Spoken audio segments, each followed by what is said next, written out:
If you enjoy listening to inspirational stories from people just like us, facing the fear and doing it anyway, then you're in the right place. My name is Claire Hill, and this is the No Rest for the Vivid podcast.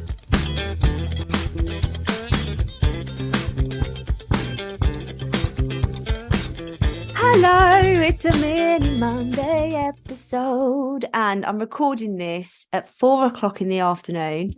It's getting a bit dark, and I wish I had had that last coffee. At about 12:00, I was like, "Oh no, I won't get another coffee because I won't sleep later." Blah blah blah. And now I'm falling asleep recording these podcasts. My eyes are starting to turn into sultanas. But I'm really excited about this. What I want to talk to you about, because it's revolutionised my day, and I've been really sticking at it. I've always done it. I'm not saying that, it's not a new thing. It's been around for a little while, but I've sort of like evolved it recently, and made it a bit more grown up. So, I'm just trying to move my desk. So I don't know why I was moving at my desk, actually. I'm fiddling about. I'm sorry, I've just made a big noise. I know why I'm moving my desk, because my desk is making a squeaky sound. There we go. So I have always timed myself doing stuff. I'm a big fan of the Pomodoro technique. Love it. Having a break. Love it. It's all good, making you productive. But sometimes tasks take less time than 25 minutes, or they take more time than 25 minutes. And so Pomodoro doesn't always fit. I do use it most of the time. I would say I use it probably 90% of the time.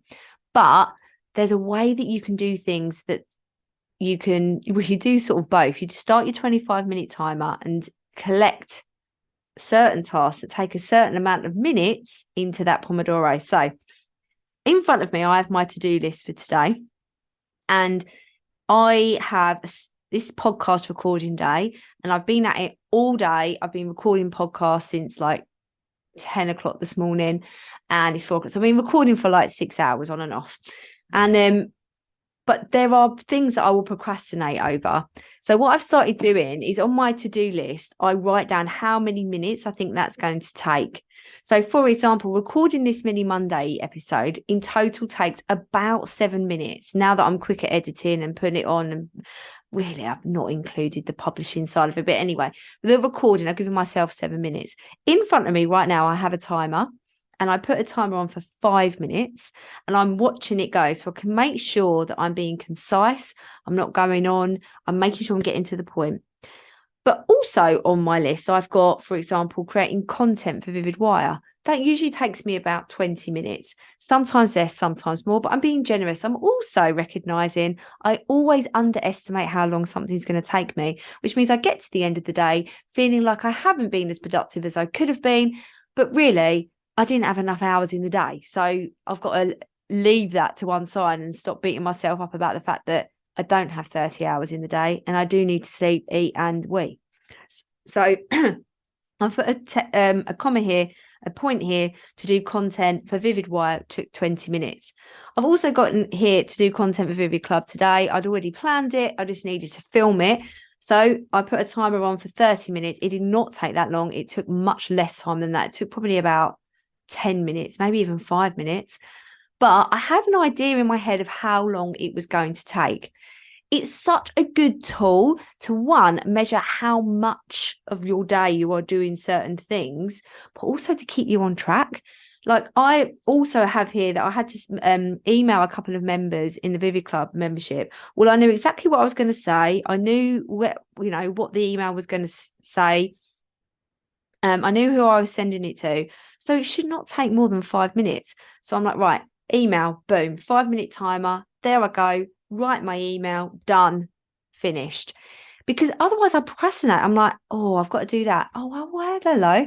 What's this same email about? Oh, I'm a bit distracted. Oh, let's have a look at Instagram again. These are foolproof ways to stop you from getting distracted. Because as well, if you've got a limited time, as soon as that alarm goes off, you're like, oh, bugger, I haven't even done it. And then maybe you're not wasting half an hour going down a rabbit hole of Instagram. You've only wasted 5 minutes, because then you're like, I should have done that in that 5 minutes. Right, next 5 minutes, boom. But it's I'm using it on everything, and I've got my big wall planner for the month. It looks so glorious. Oh my goodness. I've put all my post-it notes up there, and I have put times of how long I think things are going to take, so that when I put them in my calendar, I know they're going to fit. And if I put my timer on, I know I'm going to achieve them. It's like the best thing ever. Oh my God, so productive. Hopefully it works for you. Let me know if it does. Like, my time is going out. I've got 15 seconds left. But if you do like this episode, please share it. It helps so much if you subscribe to the podcast. If you haven't already, please do, and tell all your friends about this podcast, because it helps me loads. All right, the time's going to go off. Look, here it goes. There we go. I have finished the podcast episode. Have an amazing day. Thank you so much for listening to the No Rest for the Vivid podcast, written, produced and hosted by Claire Hill, and music has been composed by my brother, Phil Vidler.